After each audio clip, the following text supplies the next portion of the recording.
তো বন্ধুরা স্বাগতম তোমাদের সবাইকে আমার সেকেন্ড ব্লগের মধ্যে। আর আজকে আমি রান্না করবো হালিম। এই জন্য সবার প্রথমে পানি গরম করতেছি কুকারের মধ্যে। তারপরে এখানে পেঁয়াজ কাইটে রাখছি, আদা রসুন কাইটে রাখছি, আর মাংস সিদ্ধ করে কাইটে রাখছি, মুরগির মাংস। তারপরে এই সিন্ধুকের ভিতরে যে গুপ্তধন আছে সেগুলোকে বের করতে হবে।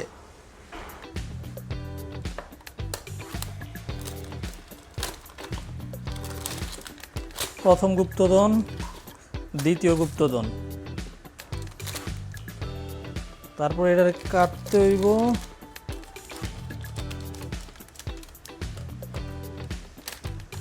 কাইটটা এটারে 10 থেকে 15 মিনিট গরম পানির মধ্যে ঢুকায় রাখতে হইব।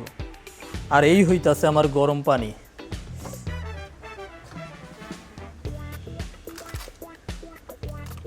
দিলাম গুপ্তধন ঢাইলা, নাড়াচাড়া দিয়ে দিই।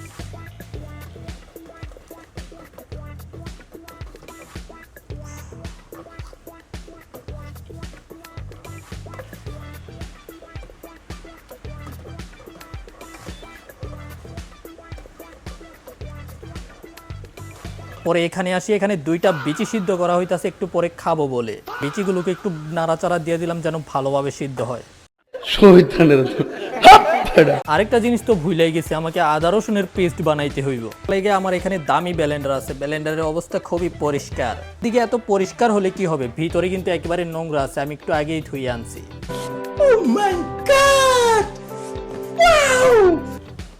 তো সবার প্রথমে আমাদের আদা আর রসুনগুলো এটার ভিতরে দিয়া দিব, ঢাকনা দিয়ে ঢাইকা দিব। ভাই এটা তো আদা রসুনের পেস্ট হয়েছে না, মনে হয়েছে শরবত হয়ে গেছে।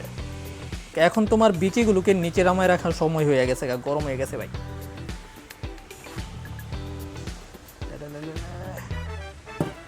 কোরিয়াডারে দিয়ে দিলাম মনে। আর এই সিন্ধুকের মধ্যেও লেখা আছে যে কিভাবে রান্না করতে হয়। সবার প্রথমে উল্লেখিত আছে যে ডাল শস্যগুলোকে 15 মিনিট থেকে 20 মিনিট ভিজিয়ে রাখুন গরম পানিতে, যেটা আমি করছি অলরেডি। তারপরে বড় পাত্রে তেল গরম করুন, করিয়া দিছি, গরম হয়ে লোক, তারপরে তেল দিব এবং পেঁয়াজ ভাজুন, পেঁয়াজও গাইটা রাখছি।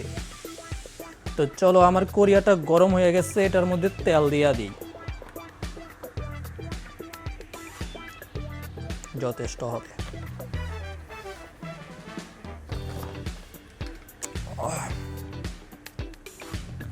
তেলও প্রায় গরম হয়ে গেছে গা। পেঁয়াজগুলোকে লাল হওয়া পর্যন্ত ভাজতে হবে। A few moments later. হালকা হালকা লাল হইতে শুরু করছে, তো আমি এখন আমার মুরগিটাকে দিয়া দিই।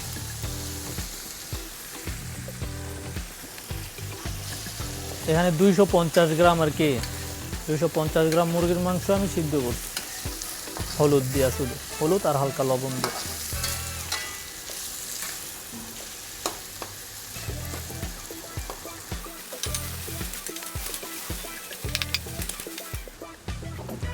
আমার আদা রসুনের শরবতটাকেও দিয়া দিই। তারপরে এই যে আরেকটা গুপ্তধন, এটাও এখন দিয়া দিই।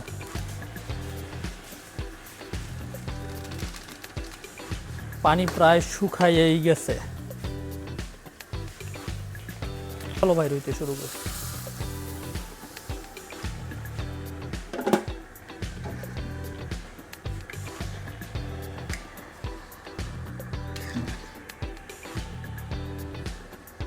ওইগুলো হতে থাকুক, এর মধ্যে আমি ডিম দুইটাকে ন্যাংটা করে ফেলি।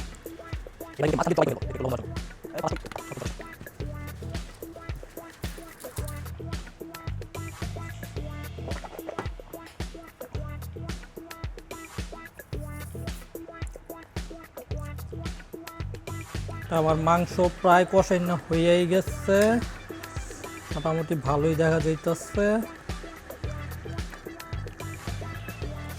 আমি যে হালিমের ডালমাল ছিল ওইগুলো এখানে ঢেলে দিচ্ছি, কোরিয়াতে ঢেলে দিচ্ছি। আমার মশলা যে আমি মাংস কষাইছিলাম ওইটার মধ্যে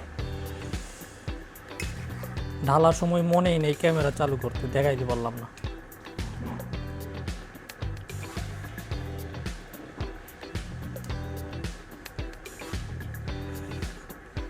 আর 4-5 মিনিট লাগবে এটার হইতে। এর মধ্যে আমি ধইনা পাতা নিয়ে আসি, চলো। এই যে এখানে দেখো ধনিয়া পাতা,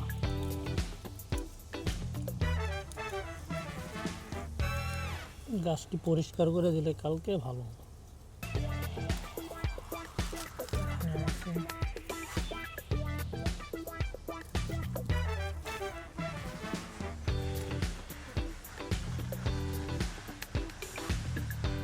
যথেষ্ট হবে। জানি শসা সালাদের জন্য,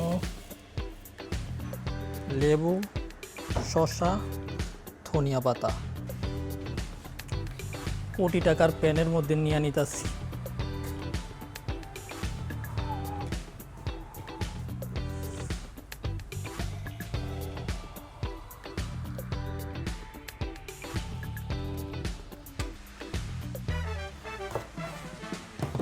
লেবুটা সবচেয়ে বেশি ইম্পর্টেন্ট।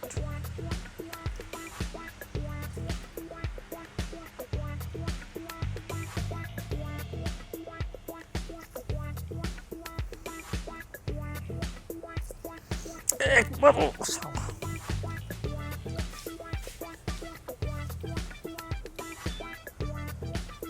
তারপরে 2-3টা ধনিয়া পাতা গাইটা নেই গ্রানের লেগে।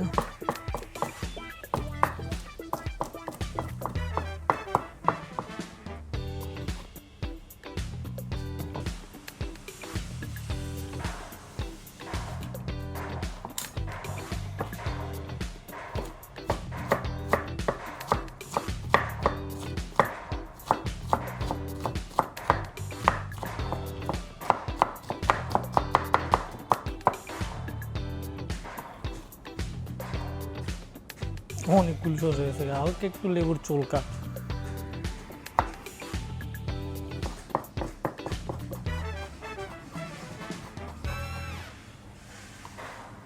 আর একটু ফ্লেভার।